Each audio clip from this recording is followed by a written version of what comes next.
Well, this morning we are going to continue with Paul's discussion of dealing with food sacrificed idols. And as I mentioned last time, that this really is a lesson that covers chapters 8, 9, and 10 in 1 Corinthians. And though very often these are sort of separated and dealt with as individual topics and individual subjects, they're all part of one long discussion. This is a very important topic, as we talked about last time, that this isn't something that would be a simple thing for the Corinthians. This was life to them. This was how they would live with idols and eating food sacrificed to idols and all the other things that come along with it. So this is something that also has probably already been addressed by Paul, and this is sort of an ongoing debate and ongoing discussion that they have to deal with.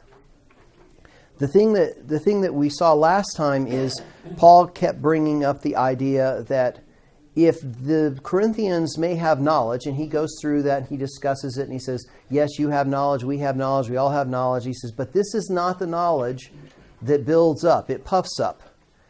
Love is the thing that edifies. And we saw that as he began to discuss that whole topic, and we're going to see today in the examples that he's going to use in chapter 9, that he was looking at it and said, look, if you have a lot of knowledge, you can create this airtight argument all day long. But without love, you've misunderstood. This is not, if you think you know, okay, I got the facts. And you can debate the facts all day long, but you don't have love, you don't know as you should know. So in other words, knowledge by itself is inadequate. Now conversely, that does not mean that, oh good, I don't need to learn anything, I can just love. Because see, love now no longer has any framework to operate from within, right? It has to be love operating within the knowledge and knowledge applied in a loving manner. And that's what he's going to do. And that's what he was talking about last time. And at the end of the lesson, he basically ended up saying, look, if eating meat causes my brother to stumble, I won't eat meat the rest of my life. And he's talking about the food sacrifice idols. If that's the thing that's causing my brother to stumble, I will just give that up. And so his whole attitude is this is not about, okay, there's a bunch of rules and regulations and you can and can't do this and that and the other thing, because we're going to see that as he addresses in chapter 10. Now, remember, idolatry is a big deal. Association with idolatry is a big deal. And next time we're going to cover when Paul comes back on that. So this isn't something like he's going, it really doesn't matter. It really does matter. But how it matters and how you deal with it is what's going to be important. And again, this is the knowledge of what is true, right? There's no gods. The food doesn't really commend us. It doesn't hurt us. It doesn't do anything.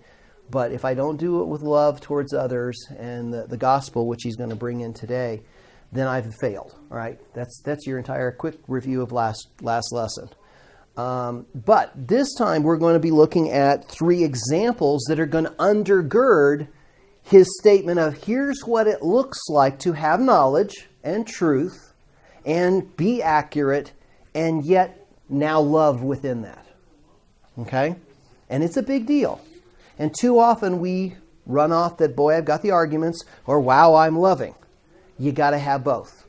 You can't just have knowledge, because if you do, you become pretty cold-hearted and, boy, I'm right, and, it puffs up. And if you just have the love, which unfortunately isn't even correct love, because it's just emotive love versus volitional love, if you will. I am doing this for the benefit of other people. And yes, there's an affection in it, but it's not based on emotion. Does that make You know the difference between an affection for someone and an emotion towards someone? You can love somebody when you discipline a child. It's because of your affection towards them. But you're not going, oh, that was wonderful. You just hit your sister with a stick. You're not emotively going, wow, that was great, because I have so much affection towards you. See, there's a difference between those two things. And this is where he wants us to understand the balance. So he's going to have 3 examples. And I've got those, from the notes, again, following this outline. His first example, he's going to be looking at his right to be supported as a minister of the gospel. Okay? And he is going to give up that right. Now, he's going to give you a couple of reasons in the first part, and then he's also going to give it the second example.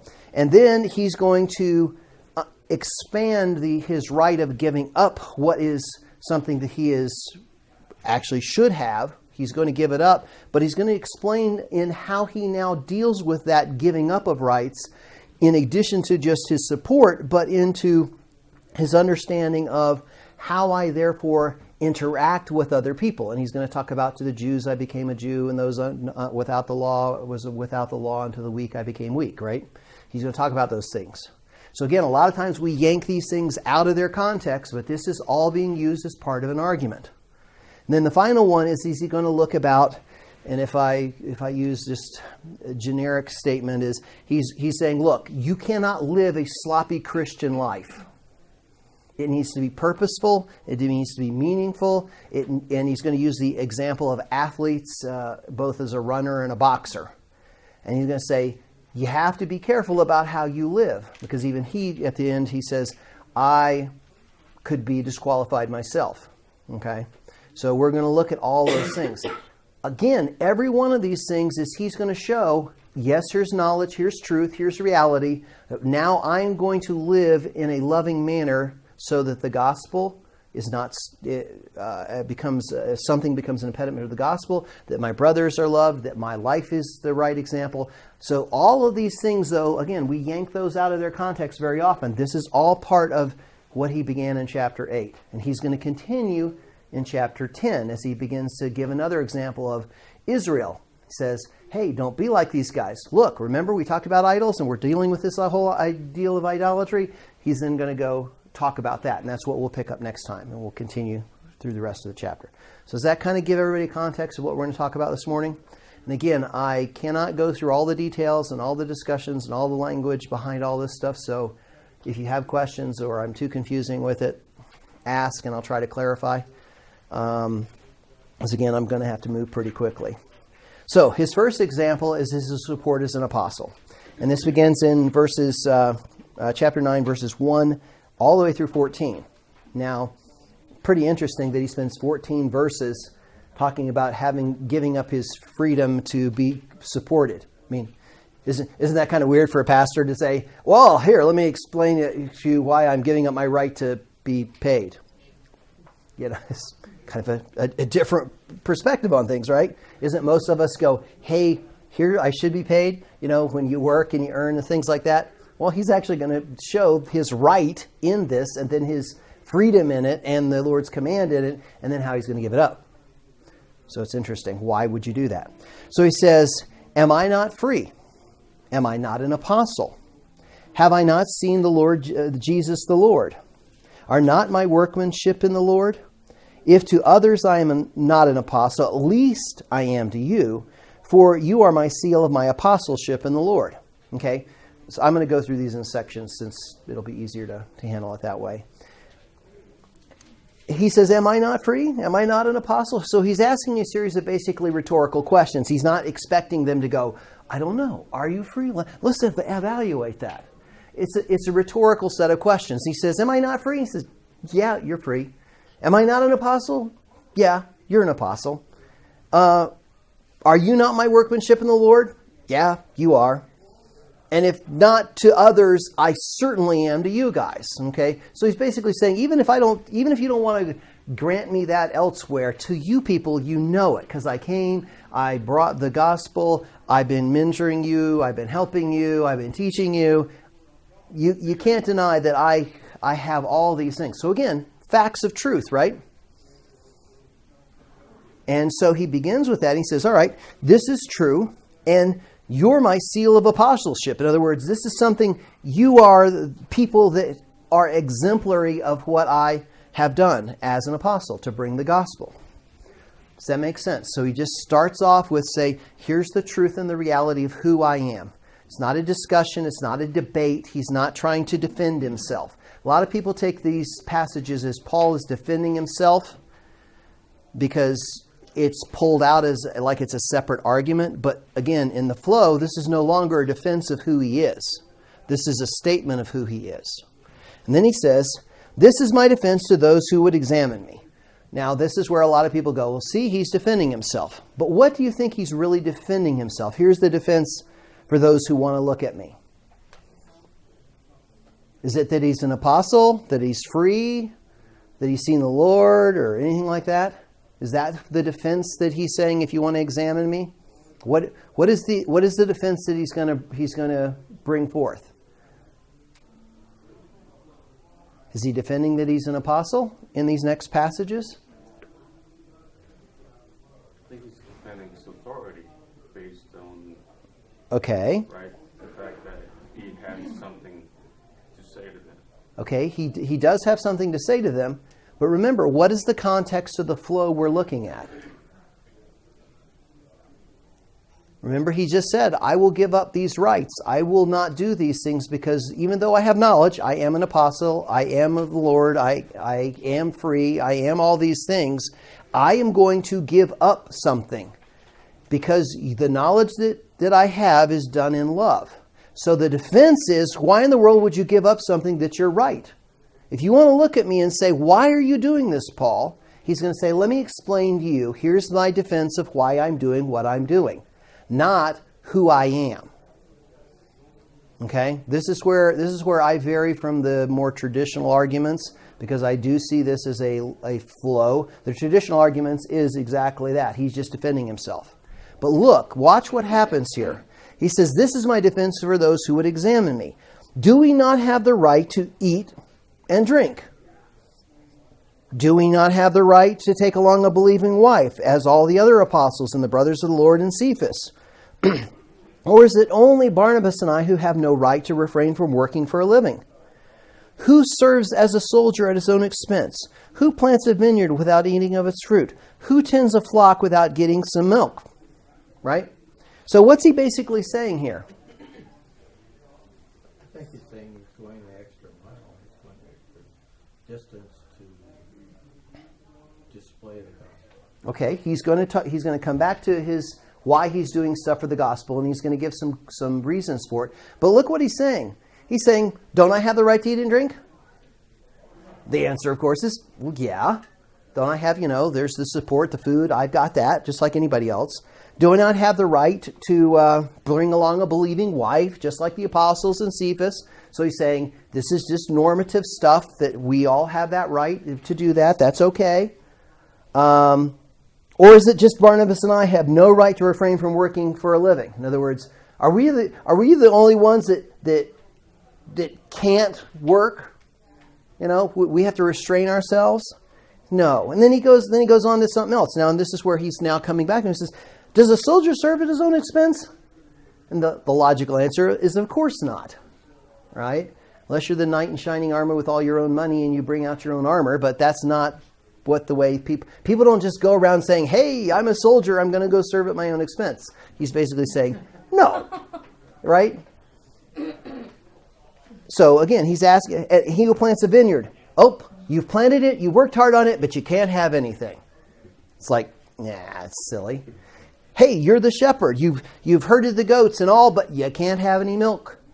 So in other words, he's basically saying, look, this is common sense. My examination, if you want to examine me, just look at this. Just look at this in just any normal situation. None of this stuff you would ask anybody of. So he's going to a lot of lengths to say, all right, in any way you look at this, why, if I choose to give these things up, I have all these rights. These are things that are true, and everybody understands it. And then, of course, the great logical person goes, yes, but that's man's thinking, right? What does God think? Which is good, because you want to know what God thinks, right? So what do you think he's going to do in the next verses? He's going to say, well, now let me explain to you how God sees provision for somebody like me. And so he picks up and he says, do I say these things on human authority? See, he's anticipating the question. Does not the law say the same? And now what's he going to do? He says, for it is written as the law of Moses, you shall not muzzle the ox when he treads out the grain. And you're like, what? How does treading grain in an oxen and all have to do with you not taking support, Paul? He says, is it for the oxen that God is concerned? Well, yeah, but does that just mean, God's the great animal lover and therefore we need to worry about that? Remember, when laws were put out, they weren't just, jot and tittle laws. They were mostly pattern laws. So if you say, well, what about a cow instead of an ox? Well, the law just says oxes, right? So cows I don't have to care about, do I? See, you're laughing because how silly that argument is. But some people get so wrapped up in this stuff, it's like, oh, I didn't say cows, it just said oxen, so you don't have to worry about it. And then he goes, and if God cares so much about an ox, all right, the lesser, don't you think that he actually is not speaking for our sake, and that's people and ministers and etc.? Because we're going to see later, he's going to talk about the priests in the temple. What did they get? Okay, here's the sacrifice, here's the stuff, throw the meat out. No. They partook, they did their thing, and God said, here's what you get of that, and here's how it gets apportioned. All right? So again, he's continuing on with this same argument. And he says, it was written for our sakes because what? A plowman should plow in hope, and the thresher should thresh in hope, sharing of the crop. In other words, I'm part and parcel of this, that I should expect in hope that there's going to be something that comes back, right?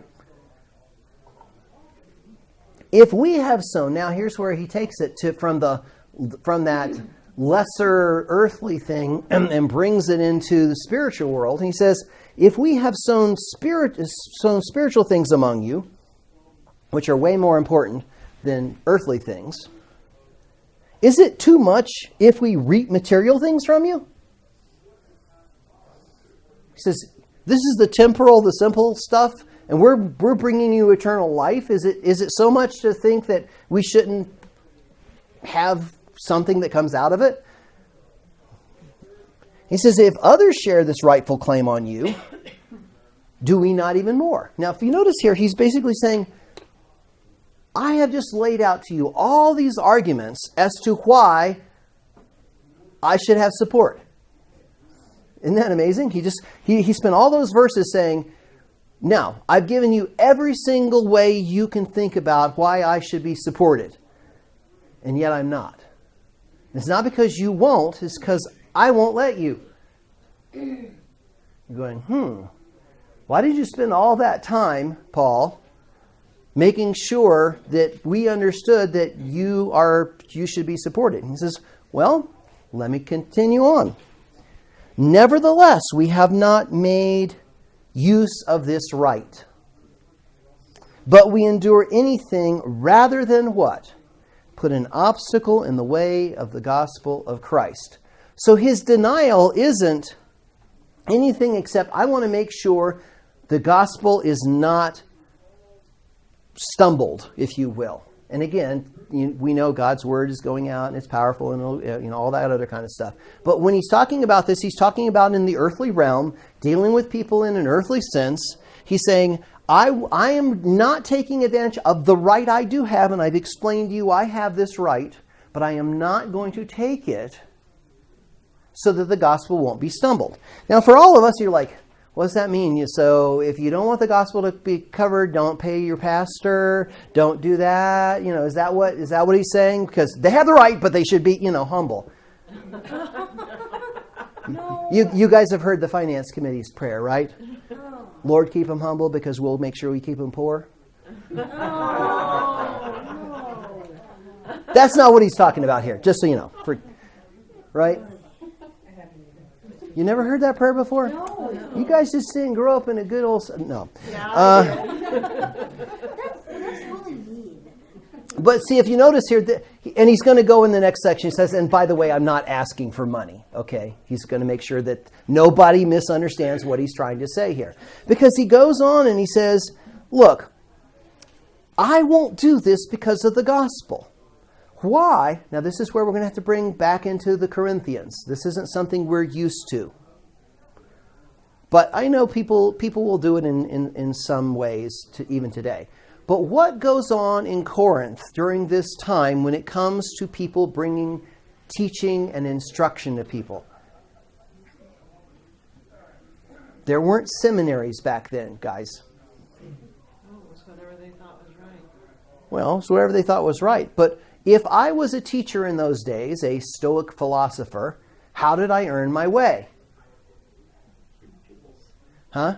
Your pupils? My pupils. And what did my pupils do so that they would get my infinite wisdom as a Stoic? They would pay me. All right? So sometimes that means that you could say whatever you want and they would do it. Well, you can do, in any of these time periods, whatever teacher you wanted to become a disciple of. See, guys, disciple means a learner and a follower of somebody. Okay? So everything we do here is making disciples and teaching them to obey, right? Justification, make disciples, teach them to obey all things I've commanded you. Sanctification, right? Two things go together. I know that today discipleship has been kind of messed with and it's turned into, okay, it's your personal spiritual trainer kind of thing, which is just a form of helping people learn and grow. But see, here, Paul says, look, I am not going to take any money from you guys because people who do that can stumble the gospel. In his case, not saying that the other ones aren't, but because of who he is, he's like the lead guy coming in. And anybody else has been taught by me. So he's saying, I'm not going to have any potential risk that somebody can't get the gospel because they think they got to pay me. I'm not going to take any money because I don't want anybody to be stumbled thinking I'm doing it for personal profit or gain. I don't want to have it because I think that this is a way to earn a living. I don't want anything, not saying that it will, but I don't want anything to act as a stumbling block in the gospel. And if you've ever dealt with some people from overseas, a lot of guys, when they see the missionary, look, the missionary's got this money, the missionary's got this money, the missionary's got this money. What do I want to become? Hey, I want to become a pastor because I can get people to give me money. Very common. And here, Paul's saying, I don't want anybody ever to think that whatever I'm doing is for money. Because that might stumble the gospel. Or somebody might come up to me and say, well, I don't have any money. Will you teach me? And they won't even come because they think he's doing it for the money. So if you notice here, he says, I won't put any obstacle in front of it. So if you're understanding why you want to examine me as to why I'm doing it, I don't want to put an obstacle for the gospel. And then he says, do you not know that those who are employed in temple service get food from the temple? And those who serve at the altar in the sacrificial offerings? And see, this would be something both in Judaism, in the Israelite, and in any of the temples of the pagan temples of the day. Whoever was doing the sacerdotal, the sacrificial kind of stuff, they got something out of that. Usually food, sacrificed to idols, or to Yahweh, right? And so he says, you guys all understand this, right? And they all go, yeah, we get it. In the same way, okay, just like that, he's doing a comparison. In the same way, the Lord commanded those who proclaim the gospel should get their living by the gospel. Now, what's interesting about this is we have no record of that command. We have inference to that command, right? When the apostles were sent out, or the disciples were sent out, go to these places and whatever you get and whatever they set before you, in other words, they will provide for you. Don't take anything with you. You'll be provided, right? But evidently, not recorded, this is well known that Jesus basically said, because why else would Paul be able to bring it up with the Corinthians, that this was a command of the Lord. And you're going, oh, wait a second. What's Paul must be doing now? Violating a command of God by not taking it. Right? That would be the next logical question. Okay, Paul, if this is a command from the Lord, why are you saying no? But see, commands do not mean that you have to be the recipient of it if you so choose not to. Because Paul is going to actually do this in verse 15. It says, but I have made no use of any of these rights. So in other words, the command from the Lord is people who are being served by a minister should support the minister. Right? That's the Lord's command. But that does not mean, say we were all millionaires. Why would I take money that could be used elsewhere if I had all the means I needed already? Right? So, because that is the command to do so does not mean that I have to accept that right. And that's what Paul's saying. I made no use of that right. It is a right. That is what should be happening, but I'm making no use of that right. See the difference? So it's a command to support, but it's not a command that you have to take. Does that make sense? All right, so I just want to make sure you're clear on that. So, because some people say, I see Paul's being hypocritical. He's violating a command to God. No, he's not. And in fact, they're probably mad at him because they want him to take money from them. And that's probably what the fight is. Why Paul's going through all this explanation is why I'm not doing it. Right? And in those days, remember, people who had money had patronage of people, and therefore you had control over them, right? I mean, how many poor pastors walk into a church and they realize they're hirelings? Way more than you think. A lot of young ministers walk into a church and they go, this is our church. We're paying you. Here's what you do. Versus, here's my role as a minister as I'm supposed to lead the flock. It's like, no, you don't. You will preach 2 sermons on Sunday. You'll have a midweek thing. You'll prayer. And here's the list of your roles and responsibilities. And we'll keep paying you as long as you do what we tell you. And if you say something that I don't like, if you know it's true, guess what? Bye-bye, next one in line. That's what happens. Even today? Especially today. Yes. You are in a weird church, Catherine. Praise God. Yeah, exactly. This church doesn't operate that way. But a lot of them do. If you've grown up, you know. You've seen all this stuff. All right. So, he basically says, if others, he basically then says, if others share this right, don't we even more? Yeah, you're right. And then he goes on and he says, all right, now let me continue to explain how this relates to me not taking it and my ministry to others. And he says, but I have not made use of any of these rights, nor am I writing these things to secure any such provision. So in other words, don't get the idea that because I've just given you 1,000 reasons why you should be supporting me, that I'm going to use it or that that's what I want. Right? And forgive me for anybody who thinks that's what I was saying as I was using examples of pastors. All right? That's not what I'm saying. For I would rather die than have anyone deprive me of my ground of boasting. Now, this is very interesting. You're like, what? Boasting? Oh, bad. Well, we'll talk about that in a second. But the way this is actually written in the Greek is he basically writes and he stops in mid-sentence. I would rather die. Pause. And then the English is, we've translated in the English, die than have anyone deprive me of ground for boasting. It's basically, the way this is written in the Greek is it sets up an emotional context. This is how important it is. I'd rather die. Stop. Okay, now you have the emotion behind what I'm saying. I don't want to be deprived of what I can boast in. Okay? You're like, wait a second, boasting's bad. That's pride. Isn't Paul trying to deal with knowledge and pride and puffing up and we're supposed to do love, right? Well, if you look back and you look at the way this is dealt with, boasting, he's trying to say, here's what I can take pride in. But in the Greek world, and in particular the way the Septuagint is written, because that's typically the Bible that Paul would have used from the Old Testament, even though he probably would have known the Hebrew also. In that particular realm, boasting was actually more considered a positive trait.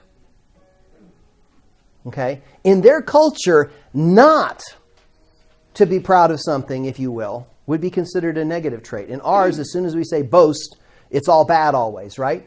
But can't you boast in your grandkids? Right? All grandparents? All the grandparents, you know exactly what kind of boasting we're talking about, right? Look at my kid, my grandkid. Aren't they cute, right? Well, I'm an aunt, so I boast about my nieces and nephews, but not Yeah. badly. Yeah. It's not a prideful boast. It's this is what I take pleasure in. This is something I can share with others, right? So Paul is trying to basically saying, I'd rather die than what I can legitimately bring forth. And now he's going to say what his boast and what his reward really is. Now this is kind of interesting. It says, for if I preach the gospel, and he does, of course, that gives me no grounds for boasting. And you're like, wait a second. I thought that's what you were trying to do, is make sure the gospel was being preached. He says, but if I preach it, that gives me no grounds for boasting. You're going, huh? He says, look, for necessity is laid upon me. So he's not saying that I'm doing it for any other reason besides I have to.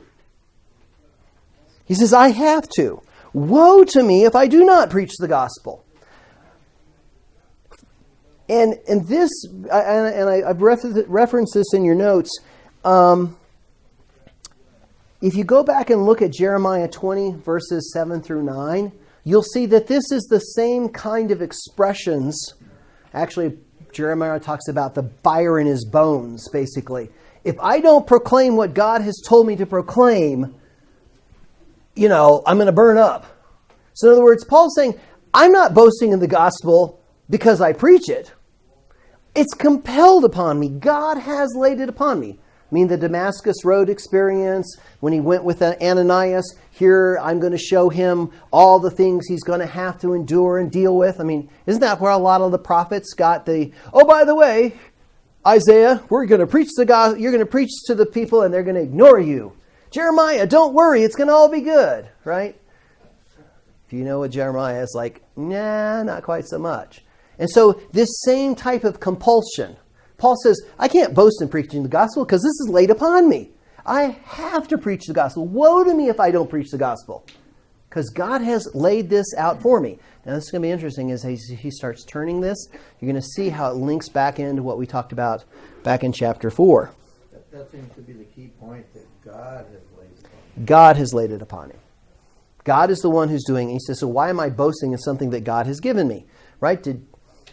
Didn't Jesus talk about, why would a servant boast in the thing that he's been told to do? Aren't you now just doing what you're supposed to? What kind of boast is that, servant? Why would you, if you're a slave, why would you boast in doing your job? Because you love doing it, that's why. Well, you are given that. You're just doing your job. There's nothing that you can say, oh, well, look at me, how wonderful I am. That is your job. That is your task. This is the task that Paul's been given. Therefore, he says, this is nothing I'm going to boast in. For if I do this of my own will, I have my reward.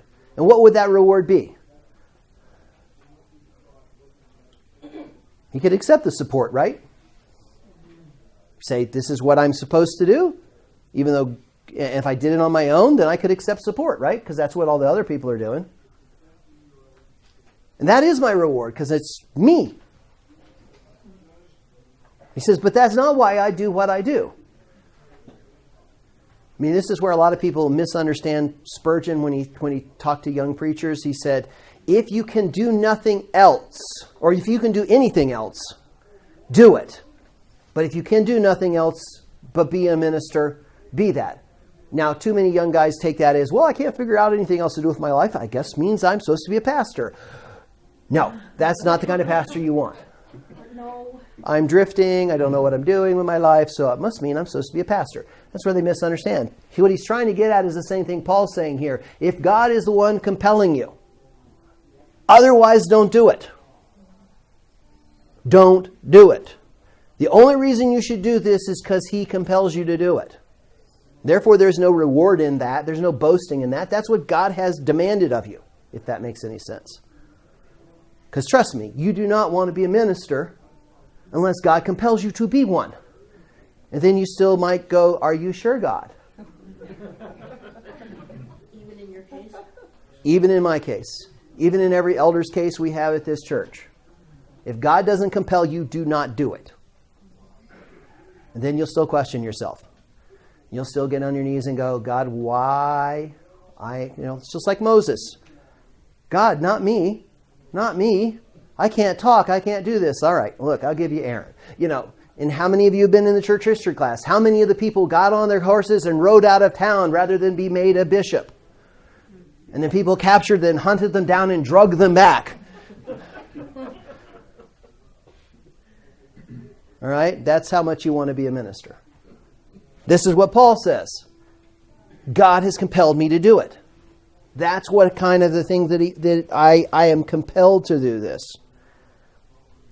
And he says, but if it's not of my own will, I am still entrusted with a stewardship. Didn't he say you're supposed to think of us as stewards and servants? Right? That's what he says. This is how you should consider us, as stewards and servants. And what is a steward going to be doing?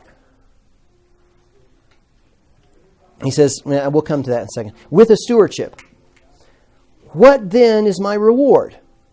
So he says, okay, Paul, what do you get out of this? That in my preaching I may present the gospel free of charge for this purpose, so as not to make full use of my right. I thought Garland had a nice little quote. He says, Paul's reward is that he preaches freely a free gospel that sets a person free. He says, that's my reward. I get to preach the gospel freely. I don't have to worry about anything else. I don't have to worry about all these other things because this is what God has for me to do. And if God has this for me to do, what does he say is going to happen with all of this? He'll take care of me. I have to trust him in that. Right? So if I can now give up my right to that support. The other thing that I thought was quite interesting is, if you really look back at it, he is a house manager. For who? Who is Paul the house manager for? For God. He is the servant of the king. All right. Now, how many of the king's servants get paid by the people that he's serving? How many soldiers get paid by the people they're protecting? Again, I'm not talking about taxes and all that stuff. Yes, ultimately they do. It's the person who's in authority, right? He says, so what you're going to get is what I have gotten from my king. It's not from you. So he now has another reason why, because he has been given this stewardship, God is the one who's his provider. However God so chooses. And right, doesn't Paul get gifts from the Philippians and other people like that? Yeah. But is that stumbling anybody in Philippi? No. They, out of love, care for Paul and they provide for him. Even though other people haven't. But in Corinth, he wants to make sure nobody thinks that they owe him anything. Because I am going to work with my hands. That's why he was a tent maker. He worked with his hands to ensure nothing got in the way of the gospel. Now, what kind of rights has he been talking about this whole time? Pretty significant ones, right? He went to all this length to say, look at all the rights I have. All right, Corinthians, look at my example. I gave them up for the gospel and for you. That's the kind of knowledge with love that edifies. That's what I want you to get. Does that make sense? So he continues on. He says, okay, now you see this. Now let me explain to you a little bit further about how I use this freedom to become a servant of all. And all means the Jews, the Gentiles, and those who are completely lost. He says, for though I am free from all, because see, nobody owes him anything. He's taking nothing from anyone. I have made myself a servant to all. And what is his purpose? So I can look really good and humble and poverty-stricken, and you can look at me and feel sorry for poor Paul. Which too many people put on the sad face, right? The Pharisees, and they look mournful and all that stuff, right? And Jesus accused them of looking a certain way. He says, no, I did this that I might win the more. My whole purpose in what I'm doing is to win more people. Think about that attitude. Is that about knowledge and rights and freedom? It's about love. Therefore, I will give up for the love that I might win more. And then he continues. He says, to the Jews I became a Jew in order to win the Jews.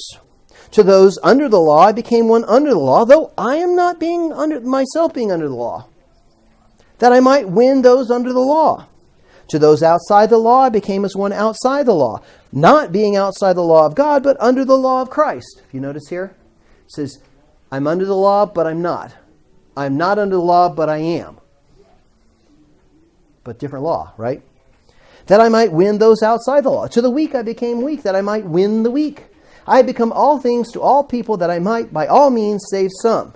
I do it for the sake of the gospel, that I might share with them in its blessings.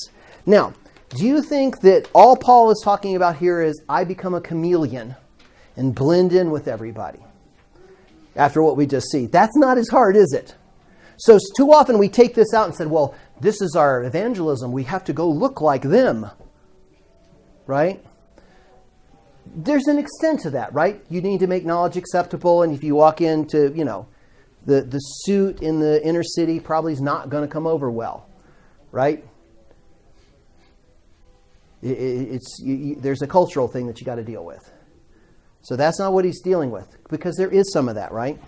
But when he says that I became a Jew, or those under the law, I've got an extended section here in the notes, and you can read it. But Garland made a really good case for the fact that as a Jew, there were punishments for walking outside of being a Jew. And here in the Mishnah, and this is on the top of page 5 of your notes, it says, the Mishnah lists 36 sins, including blasphemy, which of course is what Paul would have been accused of, that warrant being cut off from the people without warning. What is important to note, however, is that flogging averted both the harsher punishment at the hands of God and being cut off from the people. The Mishnah rules, and thy brother seen vile unto thee, when he is scourged, then he is thy brother. And therefore that axiom clarifies that Paul meant to be under the law. In other words, but him not necessarily under the law. He bowed to the synagogue's discipline to maintain his Jewish connections.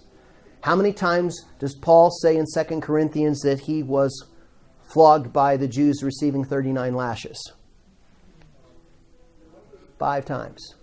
So when he says, I became a Jew and I remained under the law, most likely that's why he received those 39 lashes. Because they would accuse him of blasphemy and he would submit to that. I mean, think about the love that took. As opposed to say, stick it in your ears. Right? Didn't he say, I would rather die and be separated from Christ for the benefit of my brothers? This is probably what was meant by that. I submitted to these things to maintain my connection as a Jew. Because otherwise he would have been a blasphemer, right? And if he was a blasphemer, he would have no way of entering into a synagogue. Because the Jews would have cut him off. Now, I'm not guaranteeing that, but that seems like a very valid argument based on what the rest of the Scripture says and the practices of the day. All right? If you want to say that he dressed up like a Jew and started eating certain ways and all, you say, well, if he did that, how would he do it? Well, do you do it like Peter did out of fear? Or did you do it out of love? Yeah. So if he did so choose to say, okay, I won't eat that stuff while I'm with you guys, he could do the same thing Peter did. But Peter did it for the wrong reason. He did it out of fear. He feared the Jews. He feared the others. He withdrew. And what did Paul do? He said, no, Peter, you can't do that. That's wrong. Now, Paul could go. Didn't he pay the temple tax? Didn't he make the Nazirite vow? Didn't he do the sacrifices in Acts? Yeah, he did. Why did he do it? Because he was scared? How many times has this guy been threatened to death? I mean, he's like, okay, one more time. He did it out of love, out of respect. And he did it with the understanding, even though he wasn't under the law. He realized that. He says, this doesn't do anything. But this helps my people understand where my heart is. See the difference? Now, what about those without the law? Well, if you think about this, what would a Jew typically do? And what did Paul say? You think you're righteous and you're an Israelite and all. I even more, a Pharisee of Pharisees and born this way and circumcised this, all the other stuff, the lineage and the fathers and the promises and the scriptures. How many Gentiles could claim any of that? Zip, right? So when he says those without the law, he's talking about people who are not Jews who could claim any of this heritage. So how would he become to them? Would he be going around, well, by the way, I was a Pharisee of Pharisees? Just so you know. Would he do that? He'd say, I have no claim, I have no more claim than you have.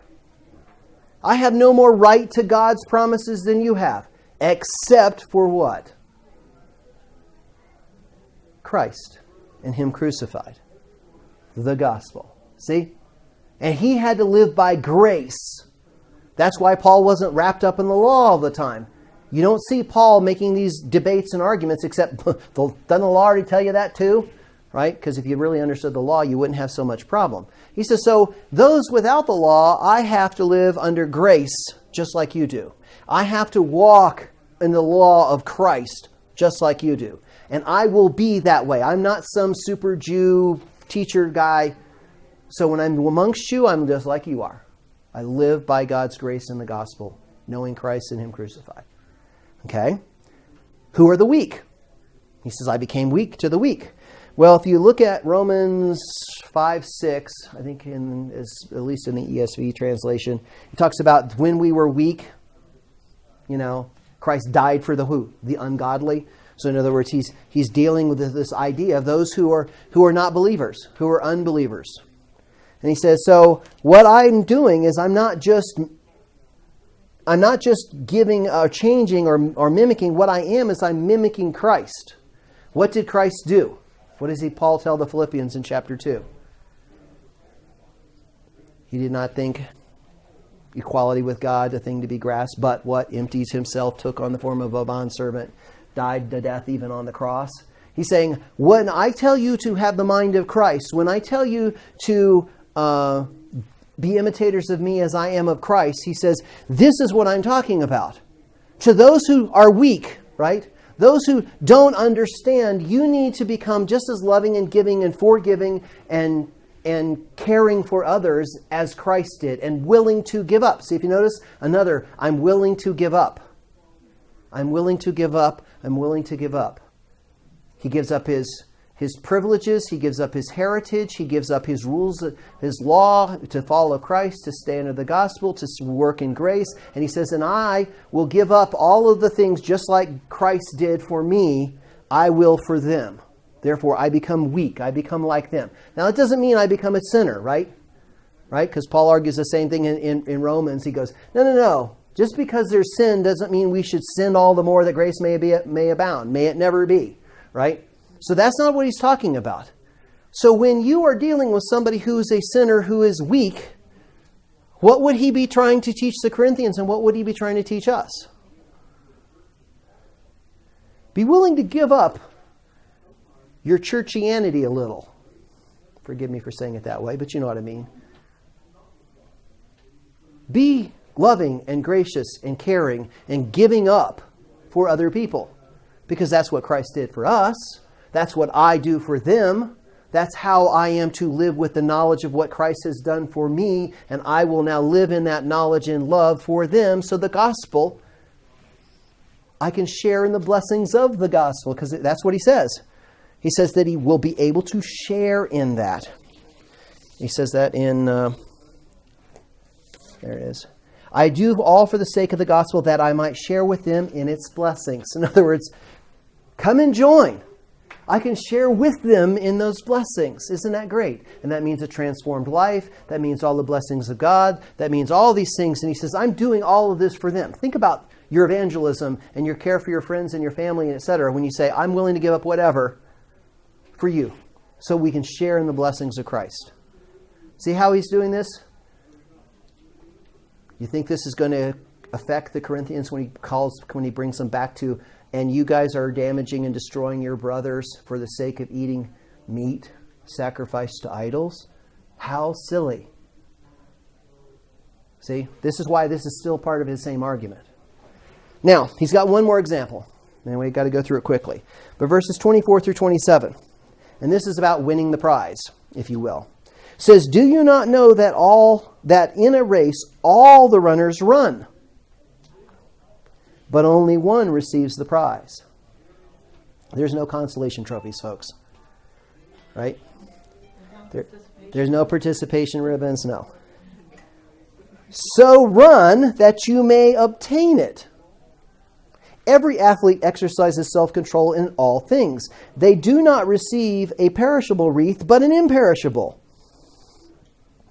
So I do not run aimlessly, and I do not box as one beating the air, but I discipline my body and keep it under control, lest after preaching to others that I myself should be disqualified. So if you notice here, he's saying, all right, not only do I give up my freedoms, I still bound my freedoms, and within the freedoms that I do have, I discipline my life. Because, guys, yes, we can all run, but only one wins. And that's not what he's trying to say, there's only one winner. Okay, only one of you guys, who wins the lottery this millennium, right? He basically saying, look, these people, and they hosted in Corinth the second highest or second most games besides the Olympics in that time period. So these guys understood what athletic training was like. And it included diet restrictions. Wonder if he's going to bring that one back. And discipline and training methods. And they had to swear that they practiced this way and they did it this way to even compete.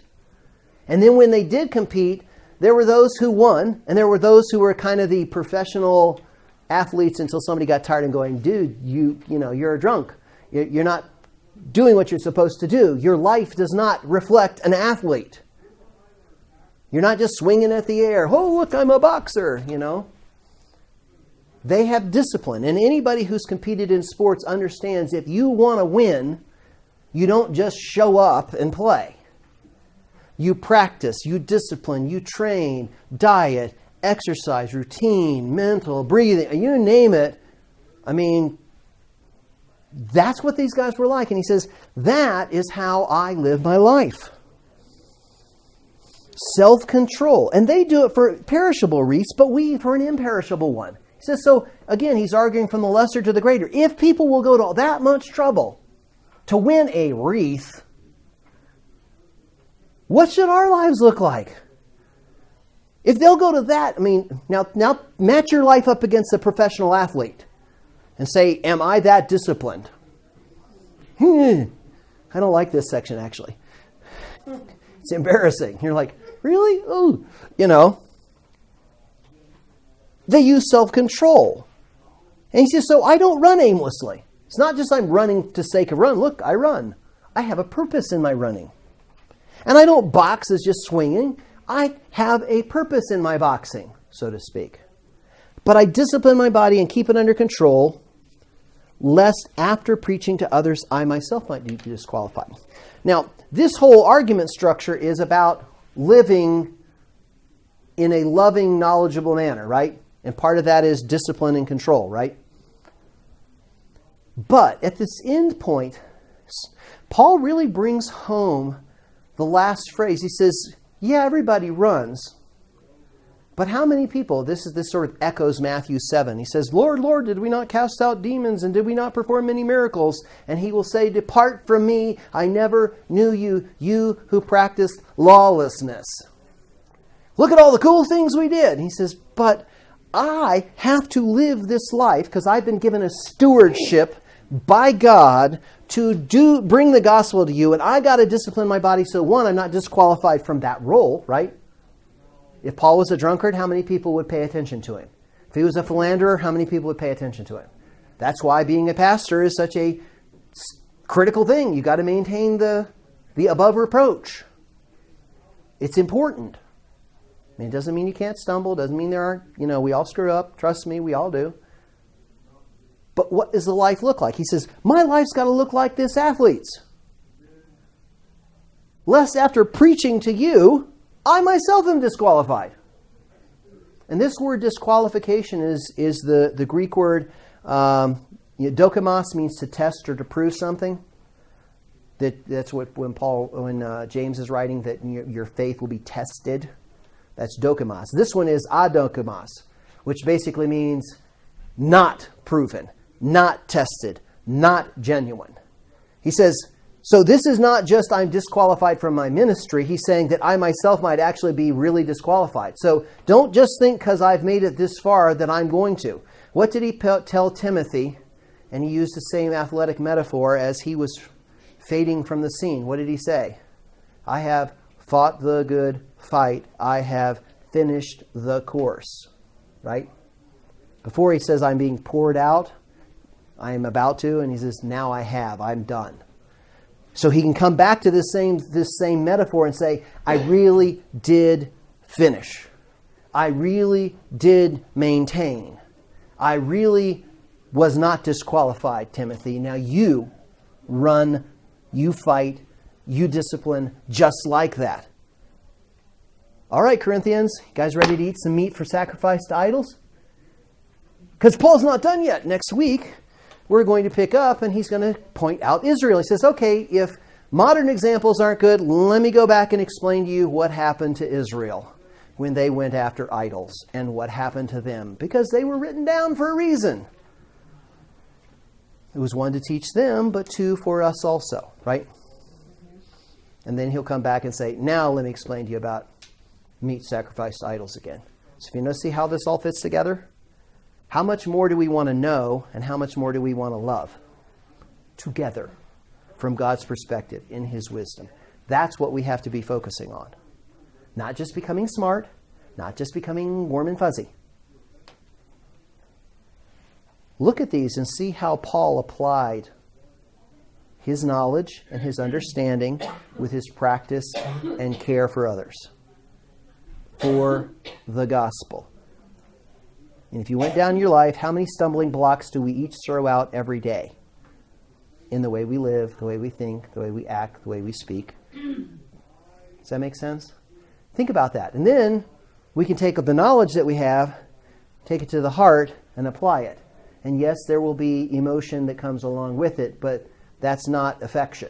Affection is I care for you, and I will do what it takes to care for you. There may be weep with those who weep, and I will cry. By the way, I'm not a good crier, so God just didn't make me too leaky. For some of you, you're great criers. Find somebody to cry with. No, I'm just going, but you know what I mean. Love as He's loving, care as He's caring, live as He's living. The mind of Christ, imitators of Him. Walking in this same grace, this freedom, being the person that needs to be there for the person that you're with. Not become some kind of chameleon, but a true gospel-focused lover of others. Does that make sense? Okay, let's pray.